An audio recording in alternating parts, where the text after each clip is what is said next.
Hello everyone, வாங்க இன்னைக்கு class 5 பார்க்கலாம். இன்னைக்கு reverse chain stitch, inner chain stitch இந்த ரெண்டு ஸ்டிச்சஸ் தான் பார்க்க போகிறோம். ரிவர்ஸ் செயின் ஸ்டிச்சுக்கு நம்ம எப்போவுமே போடுற ஒரு பேசிக் செயின் ஸ்டிச் தான் ஃபஸ்ட்டு போட போகிறோம். சேம் ப்ராசஸ் தான். கீழே குத்துறோம், த்ரெட்டை சுற்றுறோம், திருப்பி த்ரெட்டை மேலே சுற்றி எடுக்கிறோம். சில்க் த்ரெட் எப்போவுமே கார்னரில் பிடிச்சி இழுக்கக்கூடாது. இந்த மாதிரி நடுவுக்கு கொண்டு வந்து தான் இழுக்கணும். நம்ம கார்னரில் பிடிச்சி இழுத்தா த்ரெட்டு வந்து கட் ஆகும். கண்டிப்பாக நம்ம சில்க் த்ரெட் யூஸ் பண்ணி தான் இனி வர ஸ்டிச்சஸ்லாம் போடணும். ப்ளவுஸில் நம்ம சில்க் த்ரெட் தான் யூஸ் பண்ணுவோம் இந்த ஸ்டிச்சஸ்லாம் போடுறதுக்கு. கண்டிப்பாக நீங்கள் இதில் தான் ப்ராக்டிஸ் பண்ணணும்.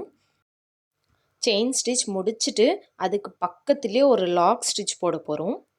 லாக் ஸ்டிச்னால் ஒன்றுமே இல்லை, ஒரு குட்டி செயின், அதுக்கு தான் நம்ம லாக் ஸ்டிச்சுன்னு சொல்லுவோம். இப்போ அப்படியே நீடலை திருப்பி நம்ம ப்ரீவியஸாக போட்ட செயின் இருக்கு இல்லையா, அதுக்கு பிட்வீனில் ஒவ்வொரு செயினாக நம்ம போட போகிறோம். இதுதான் ரிவர்ஸ் செயின் ஸ்டிச்சு. நம்ம எண்ட் நாட் போடக்கூடாது, த்ரெட்டுமே கட் பண்ணக்கூடாது.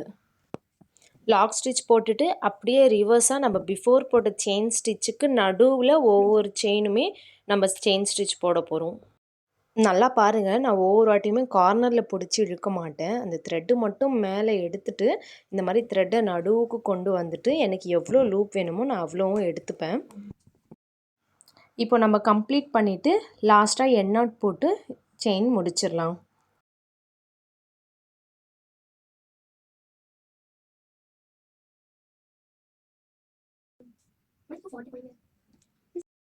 இப்போது இன்னர் செயின் ஸ்டிச் பார்க்கலாம். அதுக்கு நம்ம பேசிக்காக எப்போவுமே போடுற மாதிரி ஒரு செயின் ஸ்டிச் போட்டுக்கலாம்.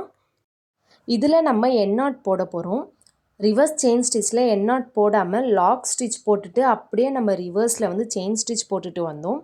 பட் இதுக்கு அப்படியே ஆப்போசிட். நம்ம எண்ட் நாட் போட்டுட்டு த்ரெட்டு கட் பண்ணிவிட்டு எண்ட் நாட் போட்ட இடத்துலேருந்து செயின் ஸ்டிச் திருப்பி அதே ஃபார்மேட் தான். பிஃபோர் போட்ட செயின் ஸ்டிச்சுக்கு நடுவில் இருந்து ஸ்டார்ட் பண்ணி போட போகிறோம். நான் எண்ட் நாட் போட்டுட்டு த்ரெட் கட் பண்ணிட்டேன். இப்போ நான் வேறு கலர் எடுத்திருக்கேன் உங்களுக்கு டிஃப்ரென்ஸ் தெரியறதுக்காக. ப்ரீவியஸ் செயினுக்கு நான் நடுவுலேருந்து ஸ்டிச்சஸ் போட ஸ்டார்ட் பண்ணுறேன். ஒவ்வொரு செயினுக்குமே நடுவில் ஸ்டார்ட் பண்ணுறேன். நம்ம ஃபஸ்ட்டு செயின் ஸ்டிச் போடும்போதே கொஞ்சம் பெருசாக போட்டுக்கலாம். ஏன்னா அடுத்த செயின் நம்ம அதுக்கு பிட்வீன்லேருந்து ஸ்டார்ட் பண்ணுறதால எண்ட் நாட் போட்டு இந்த ஸ்டிச்சஸை கம்ப்ளீட் பண்ணிக்கலாம். இன்றைக்கி ஒர்க்கு இவ்வளோ தான். இந்த ரெண்டு ஸ்டிச்சஸுமே நீங்கள் ப்ராக்டிஸ் பண்ணிவிட்டு எனக்கு குரூப்பில் ஷேர் பண்ணுங்கள். நாளைக்கு கிளாஸ் 5ல் டபுள் செயின் ஸ்டிச்சஸ் பார்க்கலாம்.